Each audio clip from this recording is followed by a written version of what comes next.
Good morning. Could you please introduce yourself and tell us a little bit about your nonprofit origin story?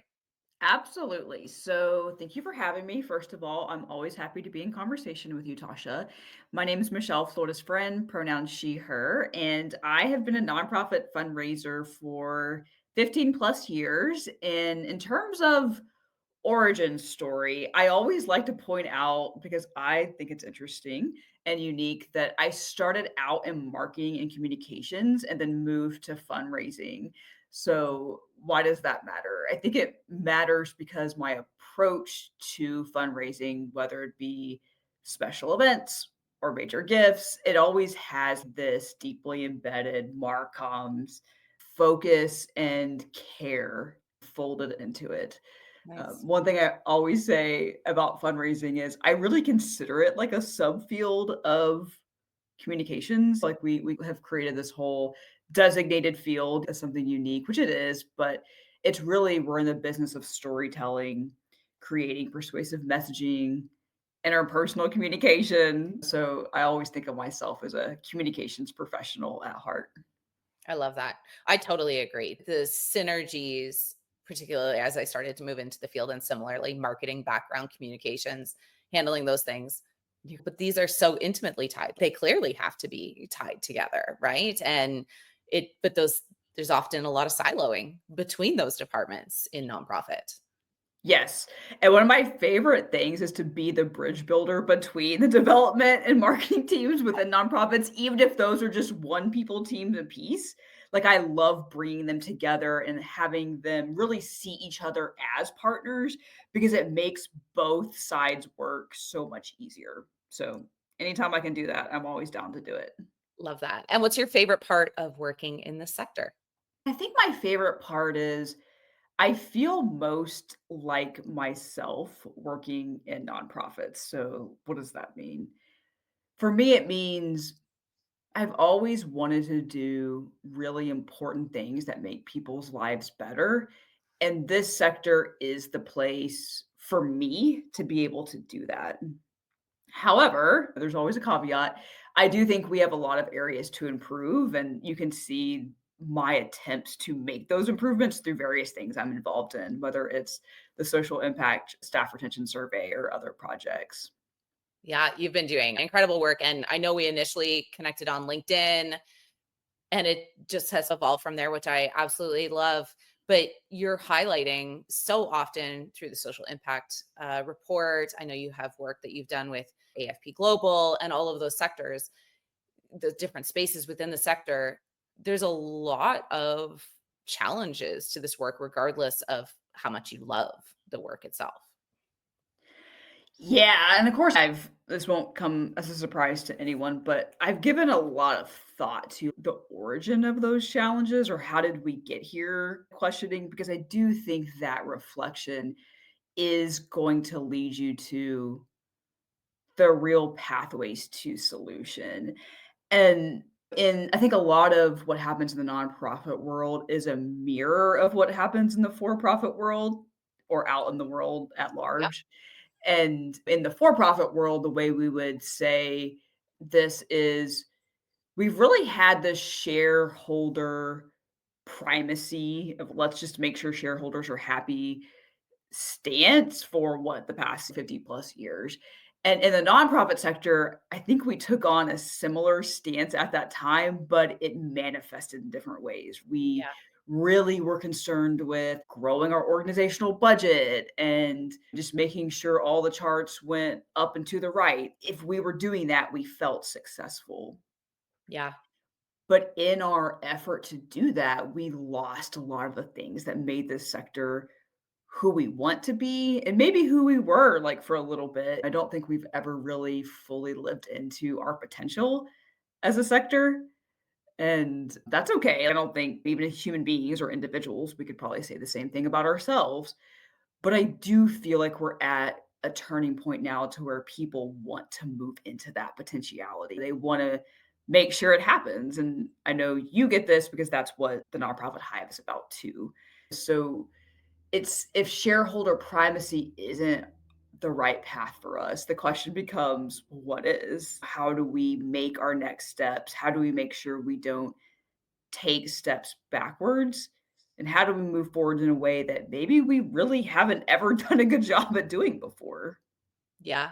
I think there's something to be said too that all of these ideas, which are some big kind of existential workplace ideas, and some of it's about how we look at social impact for sure, but also some of it is it requires time and care and consideration that most nonprofits I know at least don't have, right? That's not part of we don't build that in. The number of nonprofits that I know who kind of scoff at strategic planning, which is actually really important, but they got into this mindset of going, yeah, we paid for a strategic plan 3 years ago that we never followed through on because there was higher priorities immediately than the strategic plan and the expectations from potentially stakeholders, which sometimes in this case are donors or board members or whatever, was that no, this was the other priority over here. And so strategic planning feels like almost useless, or what does it even matter? Because we have a hard time thinking about 10 years from now or 5 years from now,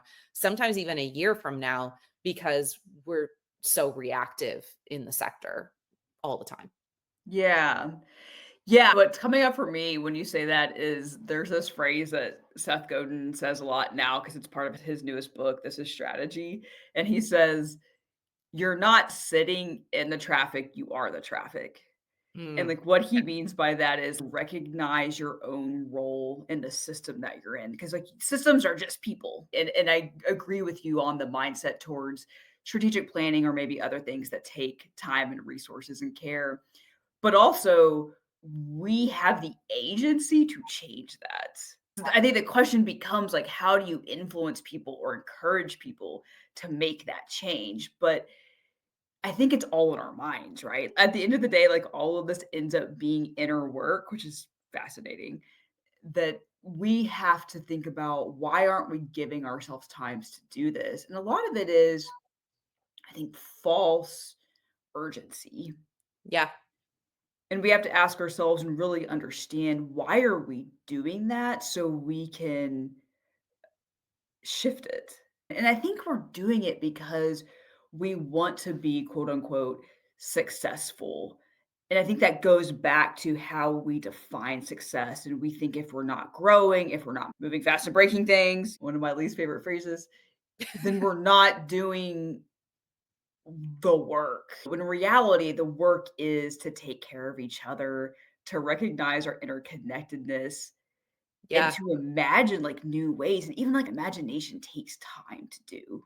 It doesn't just happen. Like and that's something I think we don't really see or really take the time to think about even in physics. People take Albert Einstein, for example. He famously always talked about how important imagination was. And we always look up to people like him, trailblazers, the best ideas, so creative, but we don't give ourselves the same time to do that kind of exercise of really understanding what are we trying to achieve and how do we get there? And that does require slowing down. It's not a speeding up task. Could not agree more. And Leah Kroll, one of the things that I did a LinkedIn live with her talking about her book and innovation in the social impact space. And one of the things she said and really resonates as a marketer for sure, but I'm sure to many of the things you said just now, persuasion is something we need for innovation. Like we have to be able to get other people to buy into the dream, and it takes time, and great marketing takes time and space for creativity. And even for myself, hilariously, what usually ends up happening is I take a weekend off, I do family time stuff with my kids, and I'm out in the world. And that's when I notice similarities. That's when I notice like marketing messaging that I'm like, that's it.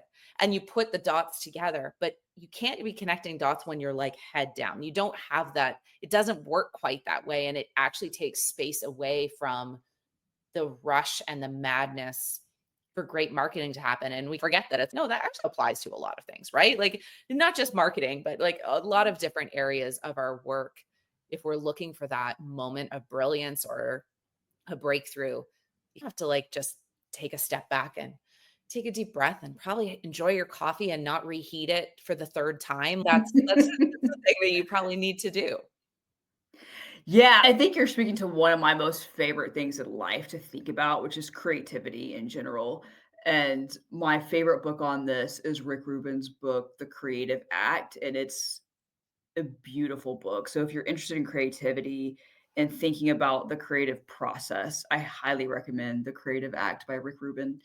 And I think a key theme within that book is what you're saying is like creativity and ideas, imagination, they don't happen on our timeline.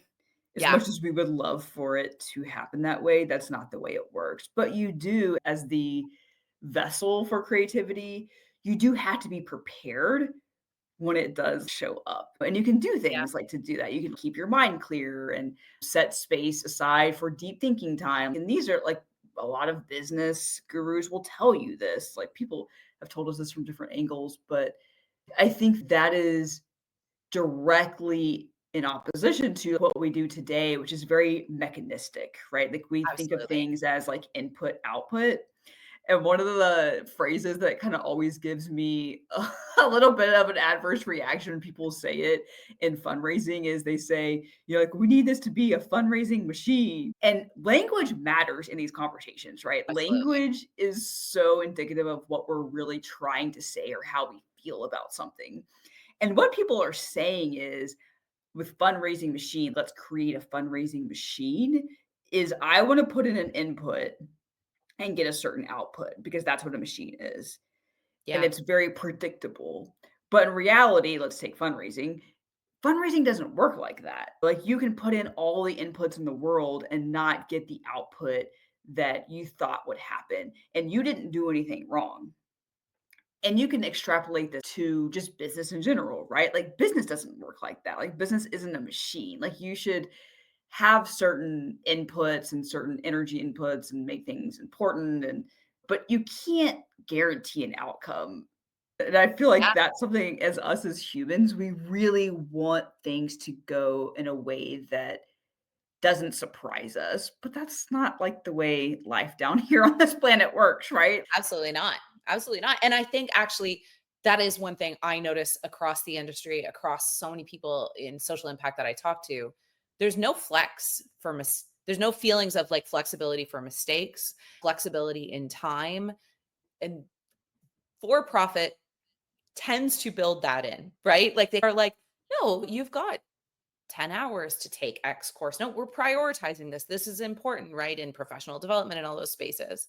And I think it's the one thing that pay lip service to and we say we're all doing, and then we don't do it at all, not truly. And there's the margins are either so thin or non-existent that the flexibility doesn't exist for mistakes in the sector. And even you saying the word machine, yeah, we use that quite a bit. We also use the word automation a lot. Like automation is going to Yeah. save us, and we're like, and now we say AI is coming in to save us. And these are just tools, but the peopling part of it, where we need flexibility or we need space to care about things that are happening in the work, is just we haven't found our way to that yet. I agree. And I think that it's really a leadership failure. That sounds harsh to say, but I do think it's true. I wrote this in my recent post, but one of my favorite questions to ask myself is like, how am I complicit in creating the conditions I say I don't want? And that's a really important question for leaders to ask themselves today. And I do feel like we need to take responsibility as in this space of how are we creating conditions to where people feel like they can't access their creativity or original thought or have time to do things because when you subtract those things from people's work, imagination, agency, creativity, nobody wants to do that kind of work. And the crazy thing about that is nonprofit work inherently calls for radical new ways of doing things because these problems are so large and so hard to solve. You can't just apply everyday thinking to them. It requires of you something new. And people sign up for this work because they want to do that. They're like, yes, I want to try new things. Let's approach this problem in a different way. I'm down for that. And then when you get into roles and you're not able to do that, it's a real kind of disappointment that's deeper than most, I Yeah. think.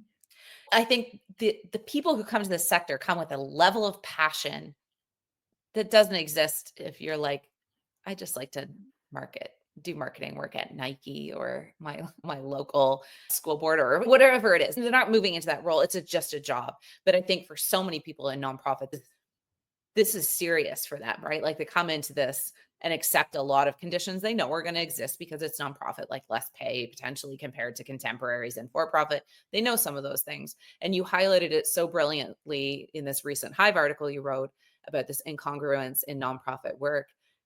There's something that happens that can be very damaging when if you come with this passion and this eye for creativity and this desire to truly change the world and you can't see any possibility to ever get there in a role that you have, that creates continued injury and because you want to contribute at a high level.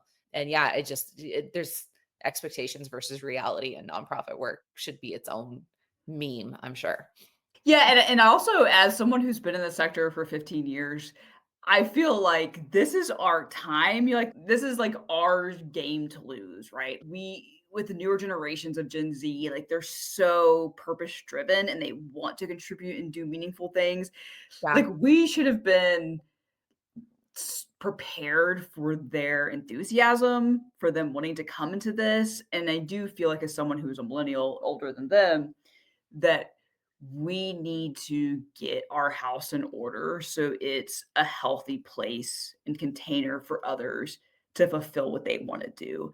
And I think that's what I see my own purpose as being, and I think you'll probably see your purpose as being very similar. Like it is on us, people who are older generations than the incoming generations to this work, to take care of the organizational structure to where it can be fun, exciting, and challenging too, but it's not an unhealthy space for someone to work in. Yeah, I totally agree. Because yeah, the work can be really hard, but if you're friggin' jazzed to go to that work every morning and you're like, "No, I get to go and do this today." And I think that even for myself, and we were talking about jobs previously, the work is hard. I love the nonprofit Hive. This has been the hardest I've ever worked in my entire life doing anything, but I'm excited to do it every day. And it's amazing how that can shift your entire perspective to go, "I never planned on working this hard, but man, is it amazing," right? Like those are 2 and that's what we need, I think, to give not only this generation of people within the sector but the ones who are coming in as well. Like I think I love that healing from the inside out idea for this sector, and change needs to happen internally first.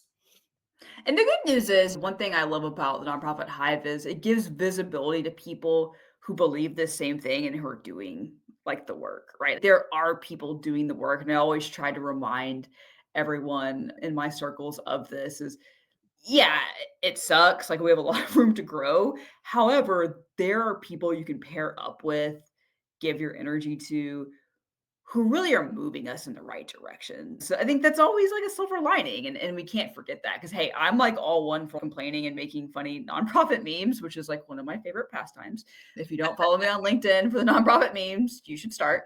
But yeah, like there are people who are moving us in the right direction. And I love that. Yeah, no, it's super exciting. Okay, so peer support in your work to date, because we went off on a whole tangent here, which I am loving. Peer support in your work, how is that factored into your success and your roles to date? Peer support for me, I think, is maybe sometimes people seeing me more clearly than I see myself. Like, sometimes I think that's what great friends do in general, right? Like, they reflect back to you maybe a clearer version of you than you see of yourself, which is like a really ironic thing about life, isn't it? That sometimes people see us more clearly than we see ourselves. So for me, peer support looks like that. People Yeah. saying, this idea is good enough to be an article. You should do this presentation at AFP Icon. You should apply to this board. And I think we all need that from time to time. So it's not so much like skills based peer support. I think it's just reminding us of who we really are. And Yeah. we all need people in our life who do that. And truly, this sounds cheesy, but I'm serious. If you don't feel like you have that, groups like the Nonprofit Hive are a great place to start because there are tons of people who they have beautiful hearts and beautiful minds. And if you're looking for more peer support, here's a resource for you that's free. Tasha makes sure it's free. So yeah, I think that's a way for you to elevate yourself in 2025 if you haven't done it yet. Yeah. I think I have been reminded in the last year how many incredible humans there are on this planet because I get to talk to them all the time. So anytime I have friends or family be like, "Oh, the world is coming, it's all going to shit." There's lots of problems. I'm not trying to minimize that, but there are lots of people out there who are truly looking for solutions and truly spearheading it. I've never felt more confident that there are challenges we can face a lot of these challenges, which is great because it's wonderful to be like 41 being like, no, the world's a beautiful place. I don't know that I Right. would have been able to say that 5 years ago. I would have had a different point of view at the start of COVID for sure, being like, I don't know about this, but I feel very reassured. And that zone of genius that you're talking about, and which is one of my favorite phrases to talk about for people. Sometimes we don't know what our zone of genius is until we talk to a lot of people, particularly peers who are currently strangers, and then, like you said, they go, I didn't know any of this. This is, and when you get thinking as a person who's a marketer, everybody knows X, Y, and Z. And then you're like, wait, they didn't know this stuff. It's nice to sometimes have that moment where you feel like you can give back some of what you know about. Totally. Yeah. I'm just thinking back on one thing someone said to me, which I didn't realize I was good at, is facilitation. And I remember when I started facilitating more, and this was DEI related conversations actually, but regardless of the topic, people would come up to me and say, that was the best facilitated presentation I have ever seen. And I remember looking at them directly in the eyes, "What? Me? That? Oh, okay." And of course, I accepted the compliment. But then when it happened a couple of times, I realized like something is happening here. And to your point, I never would have labeled that as something uniquely gifted that I had for myself. But Yeah, other people saying it made me take more notice. And then I realized, like, oh, actually, I am pretty good at this. So it's funny how sometimes if you're feeling lost and like, what am I really good at? Listen to what other people say. absolutely. Absolutely. I couldn't agree more. And so, last question, what have you gotten out of being a member of this nonprofit Hive community? I would say I've always been connected to the nonprofit sector. So I'm involved in a lot of things, including the community-centric fundraising movement and AFP Global, but also in my local chapter, which is in Austin, Texas. But I think the nonprofit Hive gives a different angle to like connecting social impact people, that it's a space to where people can really show up and talk about issues, but also solutions to those issues. And the important thing is not just that conversation, but how nimble it is. I Yeah. think other connection spaces aren't as nimble. What does that mean? It means that there's almost like a real-time dialogue back and forth if you're having a conversation with someone. Like it feels very fluid and accepting of many different sides in a conversation or topic. That I think is something really unique to the nonprofit Hive, and I love seeing how we can do that online. I think we all know we can do it, but seeing someone do it and creating a space that really gives you that kind of real human conversation online, that's a beautiful thing. I think it's just been a good reminder of we can do this virtually, and there's so many of us all over the world. Um, it's nice to be reminded that you don't it's not a membership-based thing, anyone can join in, but also we could talk about real stuff, right? As there's some real conversations, hard conversations happening. It's not just, "Hey, look at us. Kudos to all the great things we did at our nonprofit." It's, "Here's where we dropped the ball, and here's how we can be better. Here's what Yeah. hurts and why." So I really love, like, how there's that humanity to the conversation. Yeah. And I think you are right. And one of the big pieces of feedback I've gotten right from the start was, yes, we all work at different nonprofit organizations, and I'm very much a frontline witness to the turnover in the sector when people go, I need to change this email address. Oh, I'm signing up again, but it's under my new email. Like I've watched it. I've had Hive members reach out going, hey, I'm looking for a new role. Could you keep an eye out for me? That's absolutely been part of it. But this is for you. Like this community is for individuals. There are organizations represented by individuals that happen to participate. We have one nonprofit out of Ghana. I think you've connected with Raymond before, who's the founder. He has like 3 staff who take conversations and they all have different opportunities. So Fafali organization is absolutely overrepresented in the Hive compared to most. But at each point, it's the individual who's bringing their lived experience to the conversation, not their organization's only experience to the conversation. And I think that is important because I think change often does truly start to happen at an individual level, and then the Yeah. organizational change happens afterwards. And so many things in this sector are very top down. And I think it's hard to create a movement that way sometimes, right? Like movements tend to happen at the bottom over time and flow upwards. And those voices do matter, but individual voices, I think, in this sector can be really hard to be amplified. Yeah. And I would just say you've done a great job somehow of creating a community that amplifies such diversity in voices and diversity in all aspects. That's a unique thing. Love that. Thank you. Thank you. It's been You're the welcome. best time. I love it. So how can people get a hold of you, Michelle? Tell us a little bit about your journey and dreams for 2025. So the best place to get a hold of me is on LinkedIn. I have links to my personal website there, and you can explore more of my writings. But I'm pretty active on LinkedIn almost on a daily basis. So that's my go to communication spot. 2025, oh gosh. So I have a couple of things that I'm looking forward to. One, we will be releasing the year 2 of the Scissors survey. Woo! So Woo! social impact staff retention survey. Evan and I will be releasing year 2, which is exciting. We were just going over some of the data yesterday together, and we look forward to that. Also, the AI equity survey that I have done in partnership with Mina Doss, the one and only, that will be taken to a new level in 2025. So that'll be Nice. towards the end of the year, but it's exciting nonetheless. Yeah, Yeah. So yeah, I think those are my big things. And if you're at AFP Icon, hit me up. I will be presenting there as well. So happy to meet people in person. that's awesome. Thank you so much, Michelle. It's always super fun to talk with you. I never know exactly where the conversation is going to go, but it's delightful every time. I loved it. Thank you, Tasha.